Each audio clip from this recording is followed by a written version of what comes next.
Welcome to the Dr. Gabrielle Lyon Show. Today, I am honored to sit down with my friend and colleague, Dr. Gerard D'Onofrio.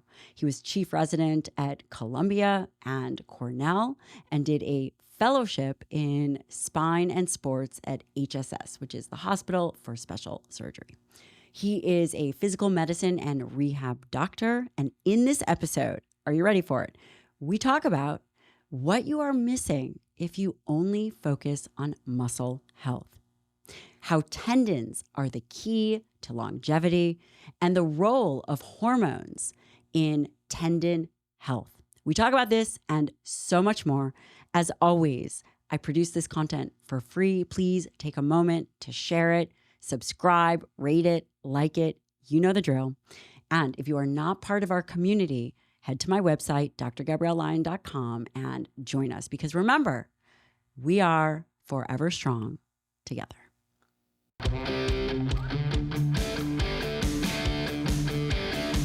Dr. Gerard D'Onofrio, thank you so much for joining me. I am very excited to have this conversation. You and I have known each other for many years now.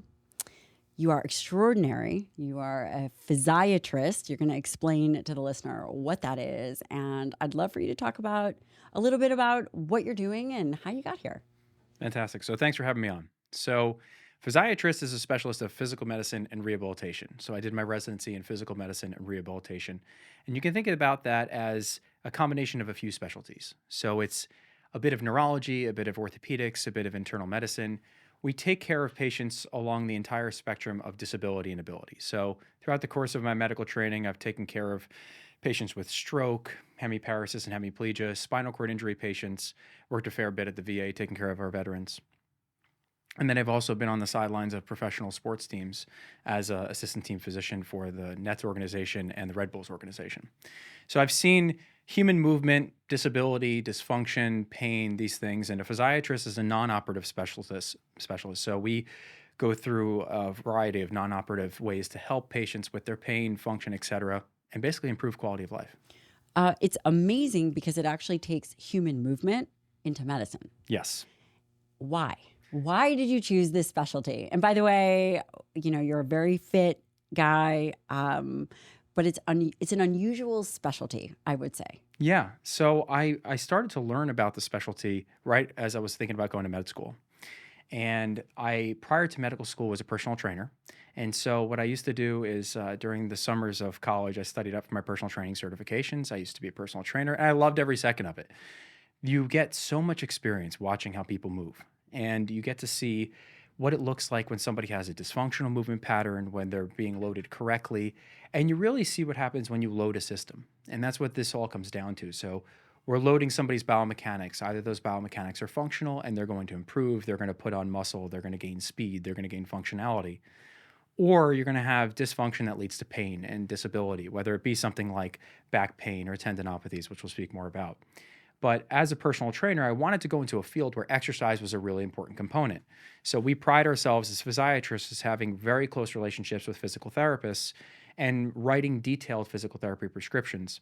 So we really are uncovering in the office, what are the biomechanical determinants of pain?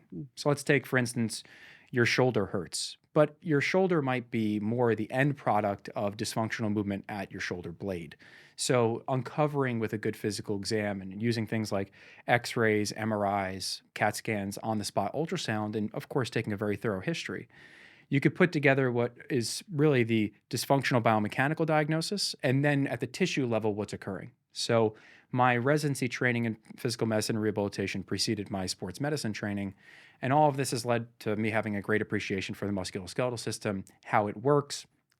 And we were connected several years ago because I saw that you were talking a great deal about muscle-centric medicine and a lot of the endocrine determinants of muscle, the importance of muscle as we age, and looking at this holistically. If you were to think about how, say, a nephrologist goes into their training, like Shane, urology, they look at the macrostructural approach, they look at the micro-functioning approach. So like, how does the organ actually look in the body? What is it made of? And then what does it do? So I've been, voraciously consuming your work, and I've read your book, and I've found great appreciation in it because it's looking at I'm looking at the musculoskeletal function from locomotion, walking, lifting things, athletic endeavors, throwing, kicking, etc. But we're also, I love that you brought to the table into the scientific conversation, what is the actual biochemical aspect of that? Now we're looking at the organ much more from the entire spectrum of what it is. And quite frankly, you and I have, again, been talking for years. So it's really nice to be able to sit down and have a conversation. Of course, this is the beginning of you and I are working on some projects behind the scenes. You bring in a very important perspective. It is wonderful to think about the health of skeletal muscle from a metabolic standpoint, from its impact on fasting insulin, fasting glucose, triglycerides, and that's impact on, say, dementia or cardiovascular Sure. disease. The question becomes, how do we get to these, what I would consider inflection points of aging or inflection points of disability. I love how you said you look at individuals and take care of them through disability and ability. Yeah. I really appreciate your perspective on skeletal muscle as its organ system, which is exactly what physiatry does. But I also think that you have a very unique perspective that brings in very closely the biomechanical aspect that I don't think is actually super common in physical medicine and rehab. We talk about it as physical medicine and rehab, but your perspective is certainly becoming, and you use this tagline in your Instagram, anti-fragile. Yeah. Which there are a number of topics that I'd love to discuss on this podcast, which include and are not limited to the things that limit our ability to progress, like tendon issues, Yes. like back pain, hip pain, things that ultimately limit the quality of life for individuals. And then other things beyond, like, should we be stretching? But let's start with one of the things that I think that we both see in clinical practice are issues with tendons. Yeah. And why are tendons important? What are they? How do we think about them in a global sense? Sure. So muscle is contractile tissue. Muscle is made of actin and myosin filaments. You have this incredible cross-linking phenomenon that's mediated by our energy molecule ATP. And we contract muscle and ultimately to move bone, but muscle doesn't attach directly to bone. It attaches to bone through tendons. And collagen is our most abundant protein in the body, and no surprise, tendons, that tendinous attachment from muscle to bone is predominantly made of collagen. So tendons are, by definition, they are non-contractile tissue. They're almost like if you think about a short bungee. So they exist in a relaxed state called the crimp state, and when the muscle contracts, it pulls on that tendon, takes the slack out, and then it winds up attaching to the bone to move the bone. And tendons have this incredible quality called viscoelasticity, which is a cool word. But Everyone is going to be quizzed on this later. there you go. So viscoelasticity, it means that the mechanical behavior of that structure changes the degree of strain that you put on it. So at low strain rates, tendons dissipate energy. At high strain rates, they really put down the force. And so you can think about as you're walking, you might be putting some tension through your Achilles tendon by definition, but you're not putting as much tension through it as you are when you're running, and it's like a really tight spring. So the mechanical behavior of it does change. The tendons are on sort of an organizational level. Muscles have the contractile elements. You have muscle fascicles. And fascicles, for those who are listening, are bundles of proteins. So you have this structures, you have a larger structure, and then you also have within that these composition of these microstructures of fascicles. And fascicles are a fascinating thing because they are present in muscle, tendon, and nerve. And the reason for that is because we're not uniplanar individuals. We don't just function in one plane. We function in forward and backwards, left and right, and also we rotate. And so muscles and tendons, as they're trying to move a bone, they need to have specific elements stressed, not the entire system stressed simultaneously, but the fascicles actually allow for tendons to be strained specifically. So you could think about like a pitcher. So a pitcher, the job of a rotator cuff, and this is a cool point that I really like. The job of a rotator cuff is actually to stabilize the ball on the socket. We think about rotator cuff strengthening exercise, you'll see a lot of people with bands and cables and strengthening up the rotator cuff, and it does that. It does rotate the arm, hence its name. But the shoulder is an inherently very mobile joint. It's comprised of 4 different joints, actually. It starts over here and at the sternoclavicular joint. You have your AC joint, and then you have your true glenohumeral joint, and you have the scapula, the shoulder blade that rests on the back of the rib cage. So there's a lot of mobility in it, which is why, on average, unless you're a rockette, you can raise your arm higher in the air than you can your leg. Okay, so similar ball and socket joint with the hip, but more stability there. Job of the rotator cuff is to stabilize the head of the ball and socket joint. It's almost like thinking about like a golf ball on a tee.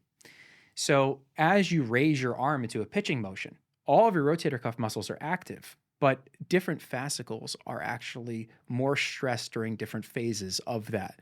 So that's one of the fascinating elements of this. It's a really cool mechanical adaptive thing that we've evolved to have.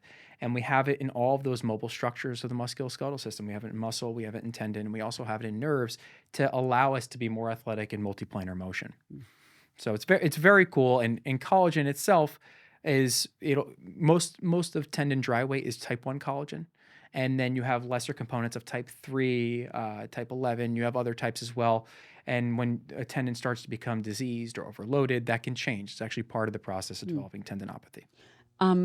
Let's talk about tendons. Would it be fair to say that you couldn't have a healthy muscle without having a healthy tendon, or vice versa? Yes. So it is fair to say. And it's fair to say because we have general principles. We use this word homeostasis to describe how everything is regulated. Healthy muscle, to exhibit its mechanical effect of moving bone effectively, needs a healthy tendon. You can develop your muscle. Muscle will develop more quickly than tendon adaptation occurs. Muscle will develop more quickly than the tendon adaptation. And is that why designing a really good training program is essential to avoid injury? Because essentially, the people listening are thinking, well, why do we care about tendons? Yeah. Nothing will take you out of the game faster than a ACL tear, than an Achilles rupture, right. than tendinopathy, which then becomes chronic. Could you have I suppose a better question is, which goes first? Yeah. So this is something known as the athletic accommodation timeline. So when you start, let's say you're not a runner, or I could speak from a position of truth. I'm not a runner. So Me neither. Yeah. So let's say I start running. The first thing that occurs in the first 6 weeks is I learn how to run better. And basically, that's called neurokinetic response. So starting all the way up in your brain at your motor cortex and going all the way through your nerves as they go through your spinal cord and go through your peripheral nerves and into the muscle, you learn how to coordinate your motion. You basically learn how to use your muscles for more efficient motion. So if you were to test my ability to run in the first day, it's not going to be as good. I'm going to be much more gassed. I'm going to go in deep into those energy zones. I'm going to really kind of stress to do the activity, but I get better at it with time. Then in muscle tissue, after the first couple weeks, you start to get sarcoplasmic hypertrophy. So your muscles start to bring in some products to help them function. Now, the body perceives, it seems, putting down collagen, putting down protein. From one aspect, we have a substrate-driven issue, which I think you've elaborated on, the importance of leucine, the importance of protein intake. Then the other aspect is you need a continuous stimulus to convince your body to say, we need to put down some new framework here. So then you start laying down some muscle. By the time your tendons and ligaments start to adapt to the athletic endeavor you're engaging in, you're almost looking at 6 to 9 months. And that is much more of a significant timeline than it would take for a muscle to adapt. And by the way, tendon turnover is very slow. It is. So as opposed to muscles, which have a very rich blood supply and a rich nerve supply, tendons do not have a rich blood supply. They're relatively avascular compared to muscle. So they're not going to turn over as fast. About 90% of a tendon is more or less static. And then you have maybe 5 to 10% that's the variable element that changes with time. So this is one of the important principles that I think gets missed. We hear about this concept of progressive overload. Well, you're not just progressive overloading your muscle. You're progressively overloading your tendons. You're progressively overloading your joint capsules, your ligaments, etc. So this is when I sort of harken back on my personal training principles. I say, well, where is the periodization? Where are we dropping back? Where's the deloading? Are we working towards a goal in 2 to 3 months, and then are we scaling back and maybe changing and kind of starting back from a point just ahead of where we started before? you can't just progressively overload until you find yourself into injury. And that's something I very commonly find. One of your quotes I'll steal from you is, you can't change what you don't track. And it's too true. And some people are very nuanced. They know their bodies really well. They've been training for 20 or 30 years. They may not need to track as much. But if you're a beginner or even an intermediate and you need to think about, I want to train, I have a long-term goal. Well, your short-term goal should be proceed without pain, without dysfunction, and really just knock down the goals that are in front of me, as opposed to train until I get an injury and change the training types, for instance, or give it up altogether. Right. And that's so, so important. I see that in my office all the time. I ask, what does your training program look like? Well, I do, they'll tell me a split. I do back and bis on Mondays. I do shoulders and tris on Tuesdays. I Chest do legs on Monday, Universal Chest Day. There you go. I do, probably chest on Monday. Matt only does chest on Monday. Matt has a good chest. So Lots of push-ups. Lots of push-ups. And they'll tell me a training split per body part. But what about the global period? Like, how are we actually looking at the overload of these tissues over 2 to 3 months? And what is the expectation? Is the expectation that you're going to progressively overload until you're the world's strongest person, or are you going to have to scale back? This episode is brought to you by Timeline Nutrition. MitoPure, the product that I wish I had developed, but didn't. So I've teamed up with Timeline Nutrition to bring you one of my ultimate favorite products, and that's MitoPure. MitoPure is a science-backed urolithin A. Urolithin A sounds like a species of something or other. What it is, it's a postbiotic, and 30 to 40% of you humans cannot make it. Why is it important? It's important because it's one of the first gut-muscle access connection. MitoPure helps the muscle and all mitochondria when you take it. You can take it in pill form, you can take it in powder form. I recommend trying the starter kit. They have ginger and berry. I put some in my yogurt. It's amazing. Here's what it does for you. It will improve potentially your energy, your strength, your endurance. Again, MitoPure helps with mitochondria, hence the name MitoPure.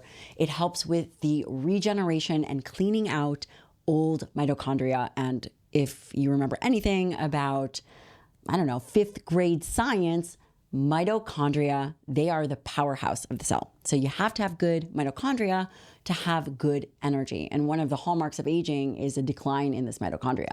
So if it sounds like you need more energy, more strength, more endurance, and something that tastes great, MitoPure is a way to go. Go to timelinenutrition.com/Dr. Lyon. That's timelinenutrition.com/Dr. Lyon, and you'll get 10% off your first order. I recommend either the starter pack or the pills. Try it. I know that you're going to feel great. Back to the episode. When you think about injury, where do you see them? And again, you are a clinician. You are seeing a lot of patients every day. That's from right. a very early hour. I'll call you in the morning. We'll have some great idea, and you'll already be there reading. That's right. Very early. What are some of the most common things that you see as it relates to tendon injury? And I really like how you discuss this progressive overload. Is there something that we can do now that potentially can change the way that we move so that we don't have to deal with these injuries that seem to really inhibit our capacity to live, right? Like you said, sometimes individuals will say, well, I used to do bench press, but now I can't because I have, tennis elbow. Sure. And it's not the muscle that's the problem, it's the tendon. It is. That's right. You will infrequently, and to some degree frequently, depends on what you're seeing, but you will see muscle strains. And muscle strains can be on a graded scale, but the more frequent thing that I see in my practice is tendinopathy. And the most common tendinopathies I see are rotator cuff tendinopathies, specifically one muscle in the rotator cuff named the supraspinatus. And the Latin terminology means that's above the spine of the scapula. So it's one of the higher ones. And then I'll see a lot of Achilles tendinopathy, a good bit of patellar tendinopathy. Which is knee, right? Yes, that's right. So, and then gluteal tendinopathy. And that's one that really impacts a lot of people over the age of 50 and is very much present when someone's walking. So if you think about the importance of walking as it relates to not just calorie expenditure, quality of life, Mhm. locomotion. One of the most common things I see is something called greater trochanteric pain syndrome, otherwise abbreviated as GTPS. Some people know it by a similar term, which is bursitis. Okay, so when when somebody has a bursitis, and a lot of times you'll get the clinical diagnosis of bursitis, you can get either a traumatic bursitis or a bursitis because you have an adjacent tendon that has a low grade of inflammation. More commonly, I see the adjacent tendon that has a low grade of inflammation. Bursa sacs, they exist in the body to allow tissues to glide on each other. So we commonly see the greater trochanteric bursa, which is in the sides of the hip that may be a little bit inflamed because the gluteal tendons from the gluteus medius, which is on the side of the hip, and the gluteus minimus will be inflamed because they're not connected to a muscle, or rather, they are connected to a muscle that's not doing its job.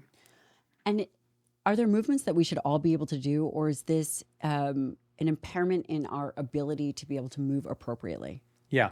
So some of it is the basic sports medicine principle of you have a load bearing tissue, you have exceeded the load bearing capacity of that tissue, and that tissue is now in a state of disrepair. That is the hallmark of tendinopathy. So, whereas tendon tear, the collagen fibers actually separate. Tendinopathy is characterized by a state of chronic disrepair. White blood cells are in the area. You start to aggregate things like fat molecules. You start to have the Mm. collagen type change a little bit. And your body actually grows little nerve rootlets into the area to sense pain more readily. Oh, that's not good. That is not good, and it's actually what's an interesting phenomenon because it is also preserved. This same thing, just like fascicles or in other places, the same thing occurs in intervertebral discs in the back. You have a collagenous structure without a rich blood. You have a nerve supply at baseline, but the more frequently that you injure it, it actually there's good scientific evidence to suggest that there's little nerve roots that will grow into the area and make you experience pain more readily. Basically, telling you to stop it, To stop. stop, shut it down for a while. So I think one of the things that you had asked me about what could we all be doing. Take stock of what's bothering you. Listen to your body. If you're training shoulders and you're doing a set of military presses, but that night you notice that you're waking up and the side of your shoulder is hurting in the middle of the night, that's a sign that one of your tendons is a little bit of pain. It might have the beginnings of tendinopathy. Re-examine how you're doing a military press. Maybe sub that movement out for the time being. Don't ignore those things. There are good pains and there are bad pains. Good muscle soreness, I think anybody who trains, you know it. You feel good. You get the endorphin release. You're, for instance, providing a stimulus to the tissue, and it's clearing the byproducts of exercise over a couple days, and you feel better. Bad soreness in a tendon, you typically have you're either compressing the tendon too much during activity. You feel like a snapping sensation when you're going through a military press. When you're walking, you'll notice the sides of your hips hurt a little bit more, or you go for a run and you notice that your Achilles tendon actually feels painful to touch and is a little bit bigger. Listen to that, decrease the training volume, Mm. and then think about always pairing what you're doing in your exertional work with what I call capacity work. So this is a framework I always bring to patients. One thing you can learn from studying and working with professional athletes is that they take care of themselves very well. In addition to having fantastic genetics and athletic Yeah. ability, they also take care of themselves in a way that we don't. So we don't, for instance, spend a lot of time doing what I call restorative work, boring exercises, isometrics, or really taking time and saying, all right, well, I'm not going to train today or I'm going to train differently today because this structure's inflamed and it's a problem. I'm not just going to take a couple Advil and see if I can train through it. I'm going to listen to my body and say it needs to heal. I'm not giving it adequate time, and I'm going to apportion a percentage of my time to that. I like to use the 80-20 principle with this. So 80% of your time, exertional work. Go for it. You want to do your cardiorespiratory work, you want to do your strength training, your power training, whatever it might be. Somewhere around 20%, you should think about the injuries you've had in the past. You should think about the stuff you're dealing with in the present, and you should be building capacities in those tissues.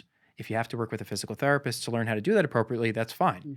But there's a lot of great content online about how to restore normal mobility in joints, how to strengthen up your tendons. So that's something I readily engage in, and I encourage my patients to readily engage in it as well. Spend a certain amount of your time Mm. increasing your capacity to then go exert yourself. Don't have the entirety of your program just be exerting yourself, because the sum total of your human movement is not just the gym, it's life, That's right? right. So it's the degree to which you are sitting, it's the physical and psychological stressors that you're putting on your body throughout the course of the day. It's your ability to sleep well and repair well and get enough protein in and get adequate nutrient intake. It's we think about it in terms of the gym because for a lot of us, the gym becomes our sport, and it becomes something that we really look forward to. We kind of rise and fall on our performance within it, and it can hurt a lot to think about. Well, I can't engage in my workout. My workout's my release. I need my workout. I need my workout as my foundation for my day. But spend some time doing the hard stuff in the background, and you'll be rewarded for it. Mm. Don't wait until you get a really bad injury until you learn how to rehabilitate then. And then because I think that as you age, it becomes more challenging to recover. I was looking at some of the research on tendons and thinking about how can I relate this to something that I know about, which is skeletal muscle. Sure. That when you are very active and you are young, you're improving these satellite cells, you're able to prime the body to be able to put on muscle later on in life. The literature that I was reading about on tendons was that the activity in youth is really critical for the thickening and the ability for these tendons to form. I don't want to say in a meaningful way, but in a way that will withstand a lifetime of activity. Yeah. Which I want to ask you about. What do we know about training up tendons in youth? And then, is there a natural decline? With skeletal muscle, there is somewhat of a natural decline to skeletal muscle because of increasing anabolic resistance. Again, there's some controversy in this space, whether it's because of inactivity or a natural process of aging. But if we were to think about a concept that we know a lot about, which is skeletal muscle, and maybe the listeners know more than I do about tendons, which is why I wanted to have you on so that you can teach us all about tendons and injury and approaches to training. But what is the progression from tendons from youth to aging? Yeah. So in your teens and your 20s, you build up the collagen content of your tendons. You build up the area. So we talk about cross-sectional area, which is basically the thickness of the tendons. And with time, you do have a little bit of resistance to modifications in your tendons. So we find that in the aging athletes, you tend to develop this low-grade tendinopathy or tendinopathy-like features where you're aggregating these other cell products like the fat content or calcium content. And it also, tendons lose some of their stiffness with age. And we want tendons to be stiff? You do. So tendons are supposed to be stiff by design.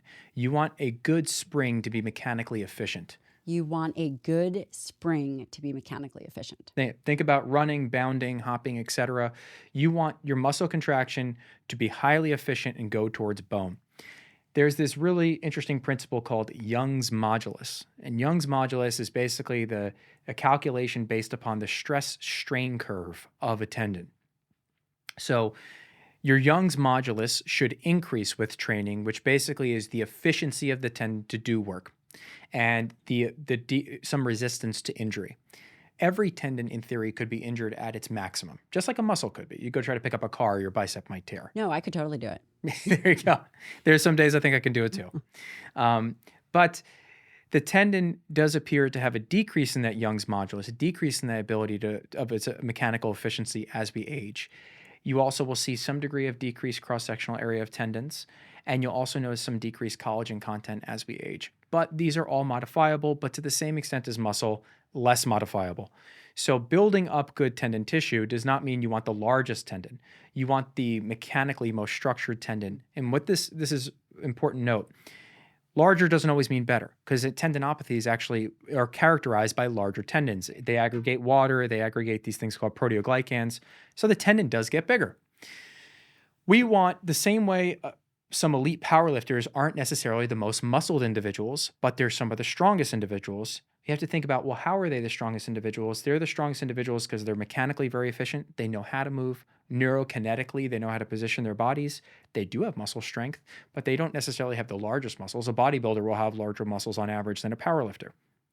In the case of tendons, the collagen, we hear about DNA as a double helix, and it's a very fascinating thing to learn about. Collagen is a triple helix. So you actually have these cross-linking of molecules in the collagen, and that allows the collagen fibrils within tendon to link more effectively, to move more effectively. So a lot of times what we see, whether it's with weight training, cardiorespiratory training like running, or even like a plyometric protocol, you'll see that people get Young's modulus changed before they increase, if ever, cross-sectional area. Men have larger tendons than women on average, but that doesn't necessarily mean that the tendon is always stronger just because it's larger. A larger structure is only as good as the microstructure within it, and the microstructure is more measured by Young's modulus. So when we look at the studies that examine loading up the lower limb tendons, the patellar tendon, the Achilles tendon, the glutes, what we see is that Young's modulus changes, and that does appear to change a little bit with age. So building that up while you're in the prime years is perhaps beneficial, and then staying with it. Do we know the mechanism of action as why there is a decline? I don't know the body of literature when it comes to tendons and tendinopathy. When I think about muscle, we know that there is motor deinnervation. There's a decrease in the quality of the satellite cell. Do we know why tendons decline? So one thing is, from a metabolic aspect, they do change a little bit. So tendons are minimally aerobic tissues. They don't really they don't really use oxidative phosphorylation as a means they're largely anaerobic, but they have some aerobic metabolism. And it's actually a hallmark of the degree to which your tendon is conditioned that it can actually engage in aerobic respiration. That's pretty fascinating, isn't it? It is. It's, I think because it's such an on-off mechanism, meaning you're either engaging the tendon or you're not. Exactly. You're either crimped or on tension. You can kind of get away with an anaerobic response. Is it metabolically active tissue? Less active than muscle. Okay. Highly less active than muscle. But the metabolism will change, and your blood flow may change as you age as well. Hypoxia, or the absence of oxygen, is considered to be a driving factor behind tendon degeneration. That's interesting because it's mostly avascular. Yes. So it doesn't have a good blood supply to begin with. Yes. So minor alterations as we age, either due to the sedentary nature or just the fact that we're not moving well, or whatever else it is, or just time. The other thing is we accumulate micro tears, and a lot of micro tears don't heal. Is a high rate of chronic tears in, say, like your rotator cuff or in other areas of the body that may not heal, and you may not need them to heal. Ultimately, they may not progress to be a surgical issue, but that will weaken the tendon when nothing in the body is as strong as when you originally made it.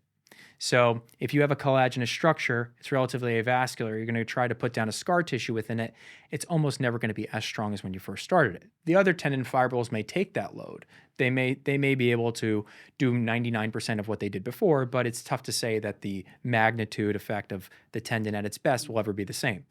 So the metabolism changes, and you also see cell senescence, or some cells just dying off. And that we see that in a lot of tissues. So there's an element of tissue hypoxia. There's a little bit of a change in tissue metabolism. The collagen cross-linking perhaps is not as efficient, and so your Young's modulus goes down. And then we also see that some of these cells just die off with time, and so it gets harder. I think if you can maintain it, it's very good. It's tough because there's always the abstract element of this. We're examining literature that takes a point in time, and typically these studies are over months. It's tough to say what would happen if you informed a population of this when they were younger and they engaged in certain exercises. Could they, in theory, maintain a lot of this the same way that, in theory, we can maintain a lot of our muscle? Okay, you got to listen to this, and please don't turn off this ad because I got to tell you about Cozy Earth resort towels. How many showers do you think that I've taken today? Like 27. That's how good these towels are. And no, I didn't really take 27 showers, but I got the Cozy Earth resort towels, and I feel like I don't even have to go to the resort because these towels are so soft. You know, when you go to and get these beach towels, they're usually scratchy and they're big. These are plush resort/beach towels, and we are entering summer. They're amazing. I got it's kind of like a rust and white. Beautiful, beautiful towels, so soft. And of course, Cozy Earth makes bed sheets that I wear, or bed sheets. I don't wear my bed sheets. I probably should. They make bed sheets. They also make PJs, loungewear. This stuff is temperature regulating. It is so soft. It's so luxurious. And my listeners or viewers get 35% off. That's right, very generous. 35% off your order. Go to cozyearth.com/Dr. Lyon. And I'm telling you, if you're looking for a gift, grab these resort towels. Amazing. Back to the show. Are there activities that individuals should be doing? You had mentioned plyometrics, running, skipping, bounding. Will those things that maybe children naturally engage in help develop the health of the tendon, and that we should probably continue to do?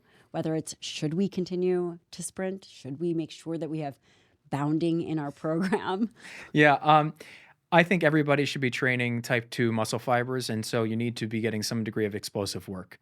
I think the biggest phase change that we see when we look at a program for somebody and we try to see how they could be, for instance, we're seeing that they're overloading their patellar tendon. So the tendon that connects the kneecap to the shin bone and helps basically act as a mechanical lever for the quadriceps muscles. Maybe they're overloading the sagittal plane a little bit too much. So explain to us what that is. Yes. So sagittal is back and forth. Okay. So a squat is a sagittal plane movement. To some degree, a barbell squat, you're doing some degree of frontal plane. So that's left versus right stabilization. Mm-hmm. And you're also not rotating with the bar in your back. So that would be a classic sagittal plane movement. The bench press is a sagittal plane movement. Okay. Okay. But as we age, it does appear that we just generally spend less time rotating and running and cutting and doing the things that we did as kids. So when we try to go back to those activities, that's when you'll hear about an acute Achilles tendon rupture in some 30 to 50-year-old male who's doing a backyard football game for the first time in a while. So you'll hear about it and they'll pop their calf muscle, and that's an Achilles tendon rupture.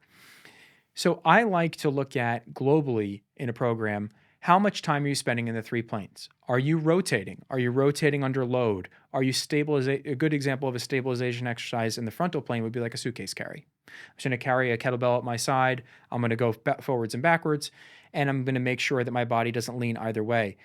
By engaging in sagittal and transverse movements, you engage different muscles than you do with transverse and frontal plane movements. You engage different muscles than you do with sagittal plane movements. A lot of the machines in the gym will keep you in the sagittal plane. So this is something that I advise people to get off of machines. Get used to doing lunges. Get used to doing rotational work, and really challenge your body. There's some degree of, I think, a very good scientific debate about what exercise is best for tendons. I would love to know. And I want to know if blood flow restriction has any influence on tendons. Yeah, it's a good question.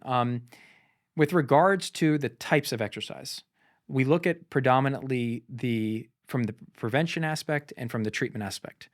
From the prevention aspect, there's nothing to say that we can justifiably tack down something to the wall and say you should only do isometrics or eccentrics or concentrics. It's tough to say that. There's a bit of conjecture in the literature about that. But what's interesting is there was a very good study that looked at the rates of lower limb tendinopathies in soldiers in Israel, and basically looked at a prevention program and then used an ultrasound to take a look at the tendon health of the lower limb tendons and whether or not those tendons were aggregating those products that are hallmarks of tendinopathy. And what they found was, contrasting what you might think, it was like an Achilles prevention program. There were almost no calf raises in the protocol. The entire protocol was hip and knee. And it was all stabilization of the core, rotational movement, hip airplanes, stuff like that. So this is another concept that I very commonly bring up with patients, which is smoke versus fire. Are your symptoms a representation of that tissue being at its end? It's overloaded, but is the real problem a mechanical element that's missing from your program or missing from your life? So in that particular study where they looked at prevention, they did find that it was helpful when they underwent this prevention protocol, which is largely comprised of hip stabilization exercises. The entire kinetic chain is linked. We cannot divorce one element from the other. Your body has to achieve motion. It has to get motion, range of motion from some element, okay? So let's say you go bend down to go get something, you're doing a squat.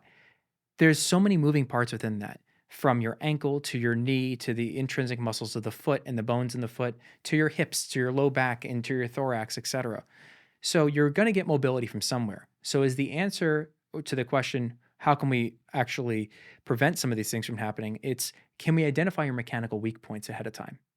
From a rehabilitative aspect, We use isometrics commonly as the starting point in a tendinopathy rehab protocol. So would you explain what would be an example of An an ISO. isometric? Yeah.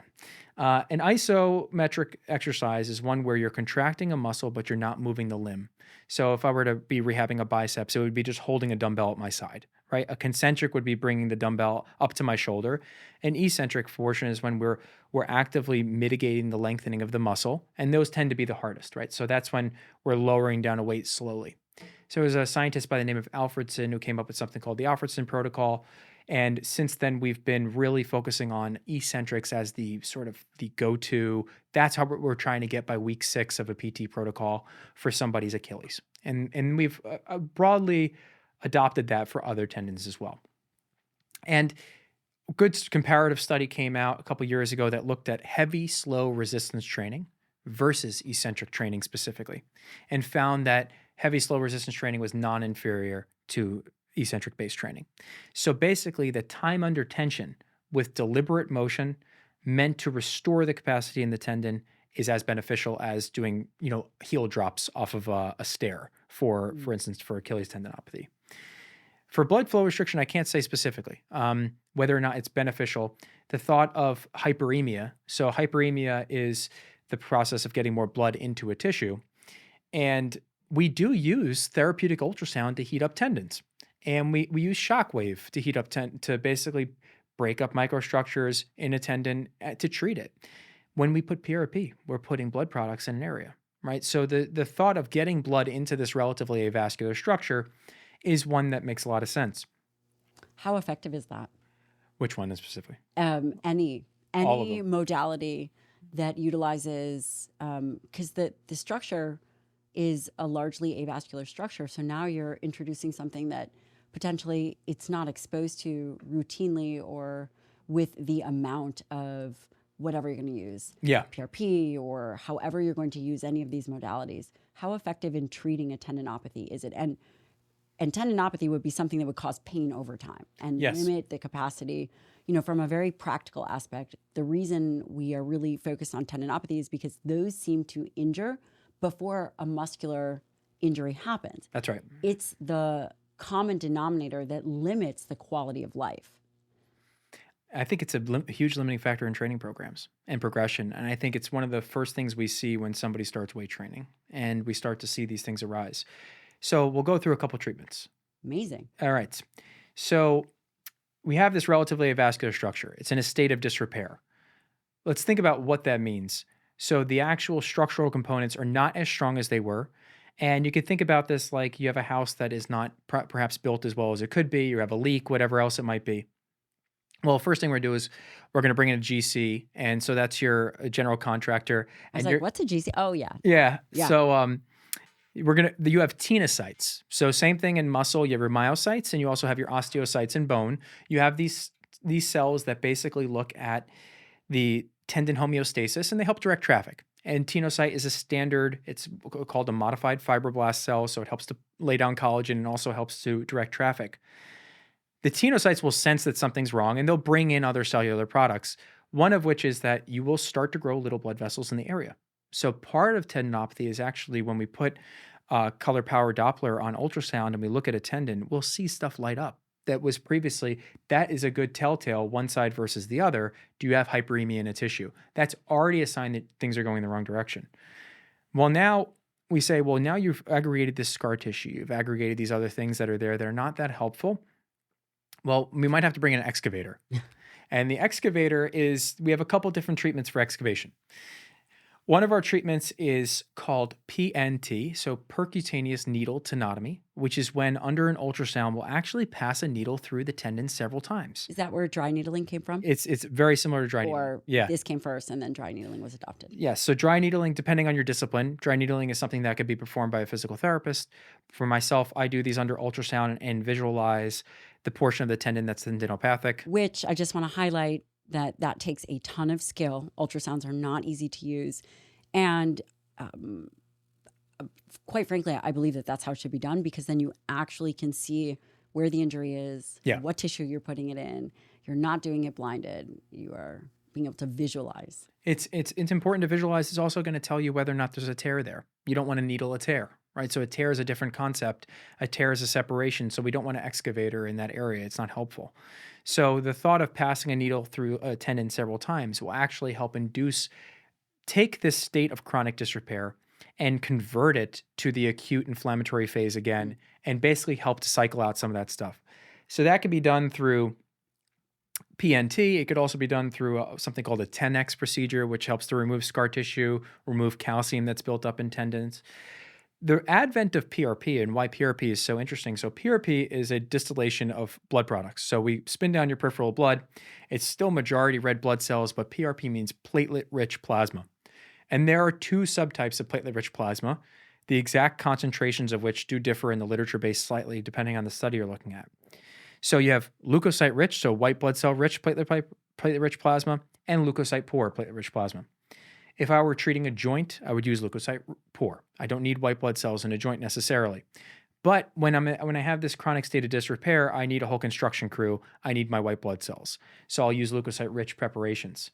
And I typically will perform it with a tenotomy too, to actually put some areas into the tendon where I can distribute that PRP. Now, PRP has several growth factors, one of which is platelet-derived growth factor. And this helps to basically stimulate the tenocytes and another type of cell that resides in tendons called TSCs, tendon stem/progenitor cells. So you do have a repository of stem cells within your tendons. It's just a question of mobilizing them. So conceptually, we thought, well, PRP makes a lot of sense. Depending on the tendon and depending on the literature that you're examining, it can be very effective. On a whole, I would say it's probably a 50-50 proposition depending on the chronicity of your tendon problem, as well as whether or not you have a tear concomitantly and where that tear is. Not all tears are made equal. The tendon itself, right? So you have the muscle coming towards the tendon. You have a myotendinous junction, which basically looks like a finger where the tendon is interlocking with the muscle. And some tears do occur there, and those can be quite tough to treat. But then you also have something called the enthesis, which is where the tendon attaches to the bone. And so those are the most common ones we are treating. Now, you can have a tear at any portion in that tendon. So they all have different prognoses. If you have a tendon on the bottom right by the bone, that's a different prognosis than the one up by the top by the bursa. So we try to extrapolate from the natural history of this. What's the percentage chance it's going to heal? Where is it? How big is it? How impactful is it to the amount of strength you can produce in the relevant muscle? How impaired is it? And then would we consider, is this a large enough tear that it should go to surgery? Is this something that we should try PRP in? Important for people to know, if you do suffer a tendon tear, there are different types from a perspective of if we're just looking at a large tendon. You can get what's called a full thickness tear, which is when it's like as if somebody punched a hole in a paper, goes straight through from top to bottom. And you usually know when you do those. Yes. That is, I've had quite a few injuries, and when that happens, it's not like a tendinopathy. You don't necessarily, it might be a little irritation, and then you go back to the thing, and then you irritate a little bit more. That's right. But when you get a full thickness tear, that is an acute injury that typically will take you to your knees or whatever. Yeah. So the full thickness is the pothole, and then there's something called, so we say full thickness incomplete or full thickness complete. Incomplete would just be, I have a sheet of paper and I punch a hole with a hole punch. Complete means I literally take a pair of scissors and I cut the paper in half. If you have a complete tear, now the tendon is no longer attached to the muscle. That is a surgical problem, okay? That is not something that's likely to heal by itself. That would be, for example, like a tricep tendon tear or a bicep rupture. Yeah. So, and depending on how important the bicep, so for instance, the bicep is interesting because the bicep is almost like a fifth rotator cuff muscle. There are people walking around with bicep tendon tears without significant symptoms. But if you have a complete full thickness tear, what will occur in time is because the muscle's not seeing any tension, the body deprioritizes it and it will atrophy. And if it atrophies, to date, I'm not aware of any way to stop that or reverse it. So those are the circumstances, like I brought up that example of the 30 to 50-year-old guy who pops his Achilles playing backyard football, because that's the most common age population to get acute Achilles tendon ruptures. But if that occurs and that tendon's not reattached or it's not approximated and you're put in a boot or something like that, then foreseeably you'll atrophy your gastroc and your soleus, and that's going to be really tough functionally to go through. So essentially don't delay. I think a lot of the patients, that I have, and many people listening, they don't want to stop their activity. They'll injure themselves and they don't want to stop. I don't want to Yeah. get a bicep repair. I can still be just as strong. But if you're going to do the intervention that requires surgery, one should do it swiftly. Would Yeah, that be you fair should be to say? evaluated swiftly, and you don't want to see on MRI or on ultrasound. You don't want to see those atrophic changes occur. That's a sign that that muscle's not going to be as functional as it originally was, and therefore your prognosis isn't as good. I want to thank one of the sponsors of the show, and that is Mud Water. Did your mom ever tell you not to drink dirty water? Well, she may have been wrong, because Mud Water is amazing. And actually, it's not dirty water, but it is brown. And let me tell you about this. It is chai tasting, a little bit of caffeine, has mushrooms in it. It's what we would think of as a functional type of drink. And I got to tell you, it really helps me when I want a little bit of caffeine and not a lot of the jitters. This is amazing. And what I do is I put a little bit of hydration pack. So I use Element Hydration chocolate, mix it a little together, and well, a lot together. I froth it together, which, by the way, you can get your own frother. They will send you one and $20 off when you order yours. Mud Water has a little bit of chai, cardamom, might even have a little cacao type flavor, which it does. And if you are looking for what we would consider adult hot chocolate, this is the way to go. And it does a lot of good for your body without a lot of the jitters. Go to mudwater.com/Dr. Lyon. That's mudwater.com/Dr. Lyon for $20 off and a free frother. Why do you think that we see, again, you see patients often, and it'll be daily, either a shoulder, a knee, or a hip? Do you believe that it's because of patterning? Why are those the common injuries? Yeah. In the shoulder, I think it's because we have mechanical compression underneath the bones of the shoulder, and that's known as a symptom. It's called subacromial impingement. So basically, you're moving your shoulder around and the tendon gets caught underneath a bone, and you can sometimes hear a snapping sensation when you do something like a military press. For patella, it's because a lot of times patellar tendinopathy is part of a greater clinical concept known as patellofemoral pain syndrome, which, by the way, is most often associated with weakness of the gluteal muscles.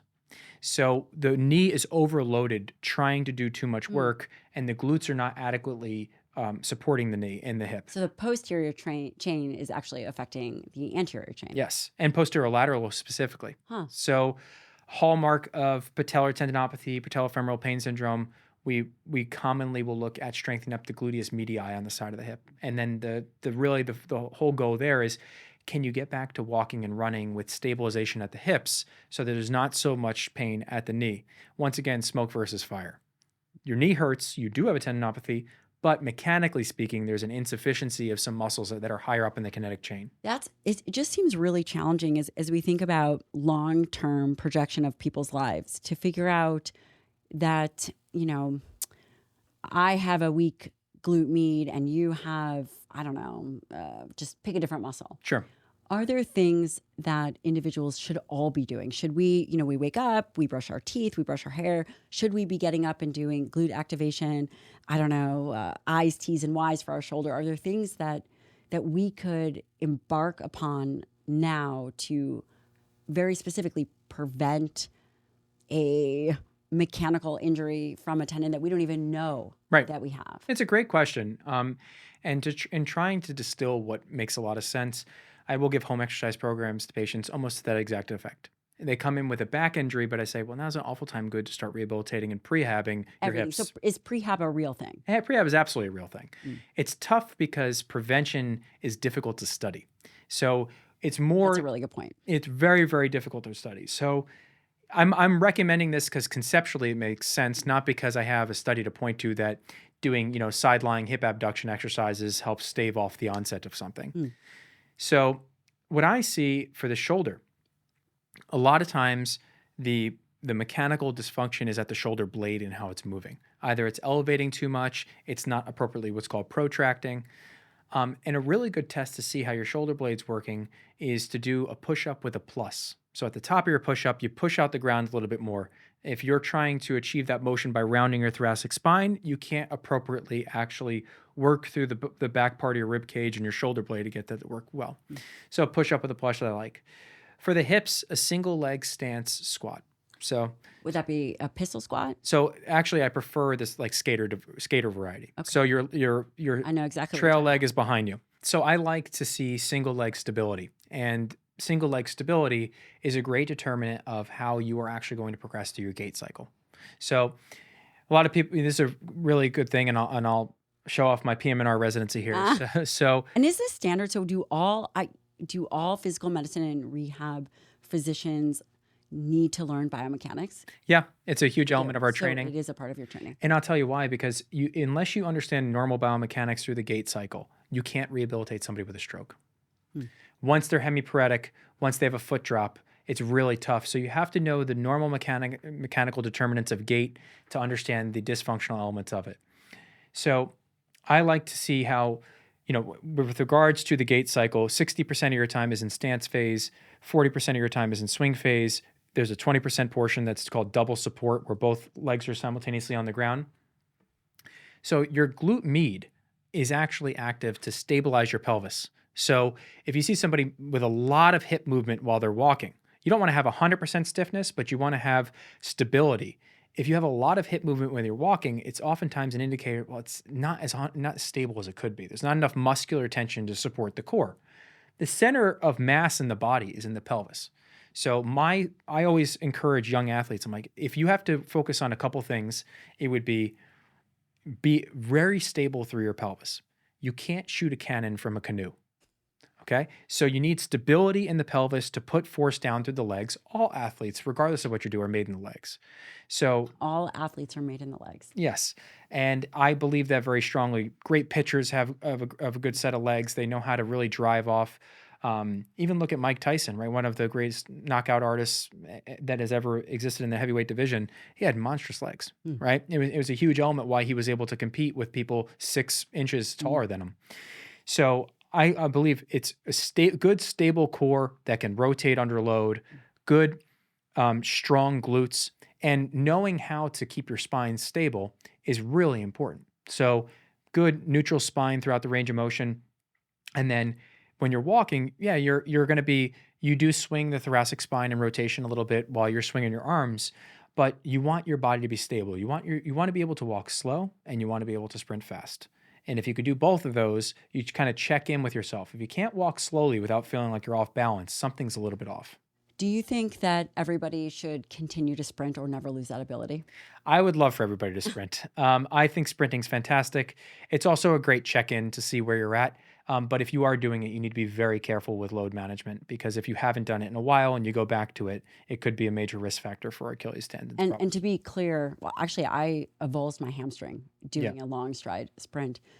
Would you recommend, people listening to this are thinking, because we're going to cover zone 2 cardio and training, because you and I really see eye to eye, Sure. about how there's a lot of discussion about zone 2 and how that's going to be so effective in cardiovascular health. There's a lot of other ways to train. But this idea of picking up where you left off may not be the best thing. So if you are at home listening to this, moving fast is important because you lose speed and you lose power, but perhaps not picking back up if you haven't sprinted or you haven't done a lot of these motions like the guys that you're talking about between 30 and 50, jumping on the basketball court. You probably have to build up to that. Is that fair to say? It's absolutely fair to say. Can we talk a little bit about, let's tie up the rest of tendinopathy, because I'm curious about some risk factors, which in my mind would include medication. Yeah. Common medications that may affect tendon health. Yes. The first one that comes to mind is fluoroquinolones. So that's like ciprofloxacin, levofloxacin. That's a whole class of medications. Those are antibiotics. Fluoroquinolones are very strongly linked with tendon problems and tendon rupture. We believe that this impacts tendon metabolism and integrity to some degree. So those are of concern. There's some, I think, very good discussion around statins and tendons specifically. So whether or not they're beneficial. So if you have somebody who has hypercholesterolemia, they can actually deposit what I'm sure I know you know this, but xanthomas in their tendons, so fatty deposits in the tendons. So in that case, a statin might actually decrease the size of their tendon and improve the tendon health. But If they have if they had that problem, familial hypercholesterolemia, that's right. but not if they just have high cholesterol. It's tough to say. Okay. It's tough to say because hypercholesterolemia, diabetes, gout, these are gout and slash hyperuricemia are all risk factors for tendinopathy, and smoking. So if you look at the metabolic syndrome spectrum, obesity is also a risk factor. All of these things impair tissue healing anywhere in the body. So in a structure that does not have a great blood supply, that's constantly under load, it's very much magnified. That's an interesting concept I haven't quite thought about, again, because I'm so fixated on muscle. If someone is obese or struggling with any kind of metabolic dysfunction, that would affect tendons in general. Diabetes patients will rehabilitate more slowly than non-diabetic patients, and partly because tissue healing is slower. So there's an excellent textbook that I came across that actually looks at all the metabolic influences on tendinopathy, and chapter by chapter goes through it. And one of the aspects of it was just think about it like it's another structure in the body. It heals more slowly. Yeah. Bone fractures heal more slowly. Microarchitecture in bone is more slow. It's one of those things where it's reasonable to make a leap from one concept to another. If tissue healing and tissue repair is not as quick as it could be, or as comprehensive as it could be in one tissue, there's no reason to suggest that it's going to be better in another. So fluoroquinolones, yes, can cause a risk of tendon rupture. Yes. Which it's really important that physicians educate their patients. Yep. Don't go sprinting, don't go running when you're on these statins.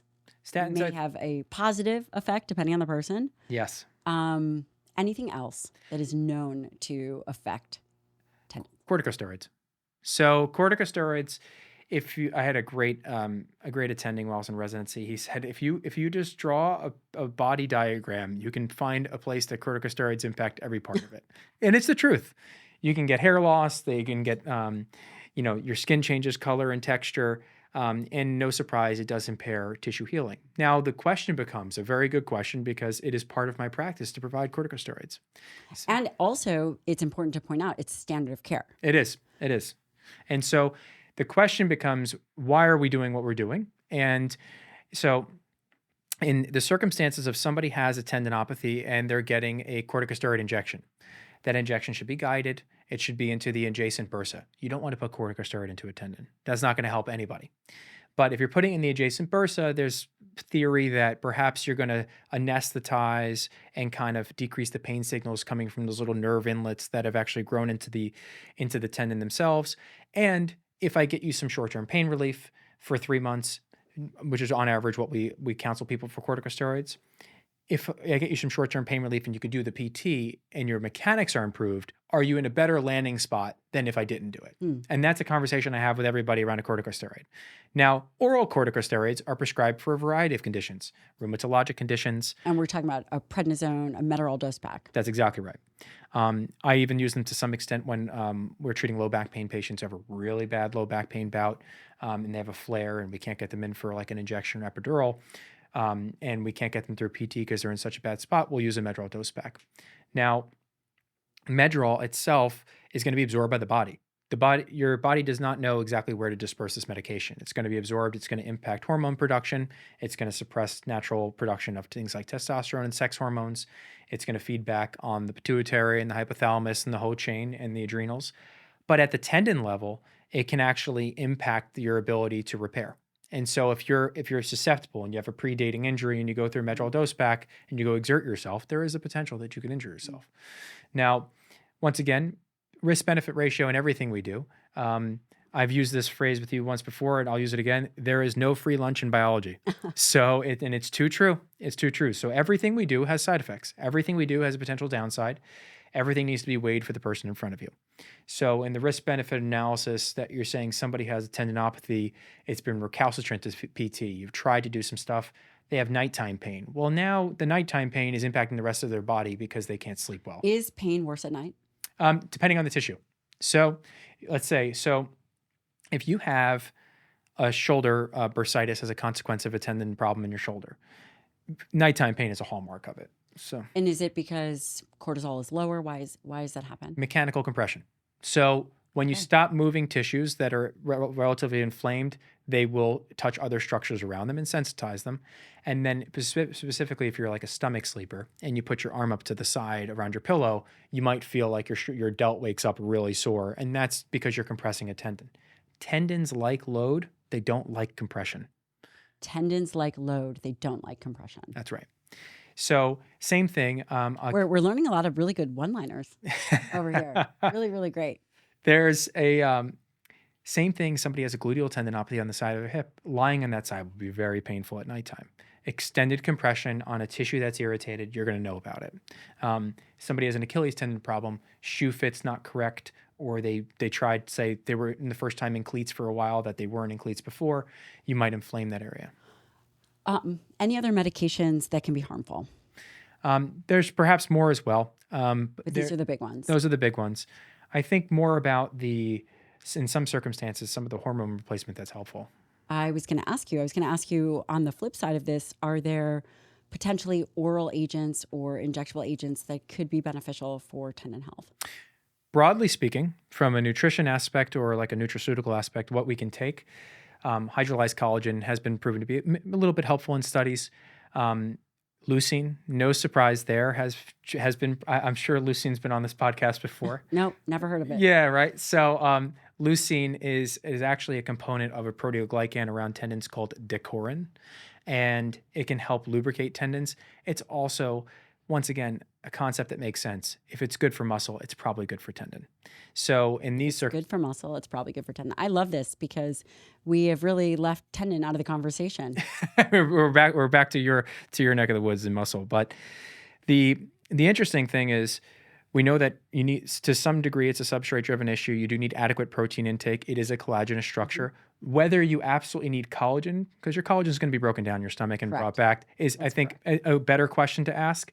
So it has been proven to be somewhat helpful. Omega-3 intake has been associated with decrease in tendinopathies. And is that because of its impact? You know, I always think, okay, well, what would the mechanism of action? Would that be an inflammatory perspective?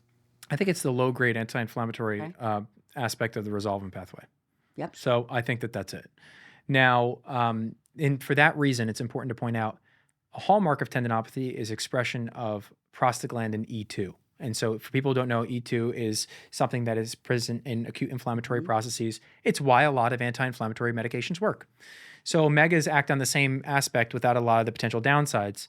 So I will counsel patients to take omega-3 supplementation. DHA and EPA are superior. So I will counsel them to do that as well. Now, with other aspects, protein intake, leucine intake, vitamin C is a cofactor in collagen synthesis. So vitamin C makes a lot of sense. And are there doses that we know of? You know, I'd have to get back to you with exact dosing. I just know that dietary intake of vitamin C is associated with improved tendon healing. And have you heard of, I don't know if you ever use these in clinic, but SPMs, the specialized pro-resolvin mediators orally? I've not used them. What is Yeah, I am not so sure on the data, but we've used them. Some of my colleagues have used them a lot with operators. Okay. But you and I will have to look at some of the actual data, but I am curious. Yeah. And vitamin D can be helpful as well. So vitamin D has been proven to be helpful in tendinopathies as well. It can help decrease some of the pain. Vitamin C and vitamin D deficient rats have decreased rotator cuff healing after injury. So it's interesting to think about. Leucine, glycine, and lysine are the amino acids that are most helpful. But having a good amino acid-rich diet with good amino acid profile is probably best. From a hormonal aspect, hormones are really interesting here because I think when we were speaking about this, you had mentioned that when you were back in training, you came across some patients, and one of the first signs of some of their hypothyroidism was actually the acute development of tendinopathies, which is fascinating. Yes. Thyroid hormones, basically T3 and T4, play a role of stopping apoptosis or programmed cell death in tendons, in tenocytes. So in your general contractors that are overseeing work on your tendon. So if you have insufficient thyroid hormone circulating, that's perhaps a major risk factor. Another thing that's a potential major risk factor is T4 actually mediates collagen metabolism. So you need enough circulating. The sex hormones are also interesting too. So estrogen is the interplay of female sex hormones and what these deeply collagenous structures like tendon and ligaments is the subject of fascination for a whole body of literature. So I don't want to do them a disservice by speaking about it very quickly. But there's been a good degree of insight into phases of the ovulatory cycle and risk of injury in adolescent females who are in the developing stage there and are engaging in sport, that perhaps you could have a 2 to 6 times increased risk of ACL injury during specific phases. And then we know in the postmenopausal population that tendinopathies tend to develop. So the absence of estrogen appears to be a problem. Same thing goes for testosterone. Now, testosterone, there's a clear, in that same postmenopausal population, the testosterone is going to decrease as well. So testosterone appears to be beneficial for tendon. Where the conversation gets very interesting is, are the testosterone analogs, are the synthetic analogs detrimental?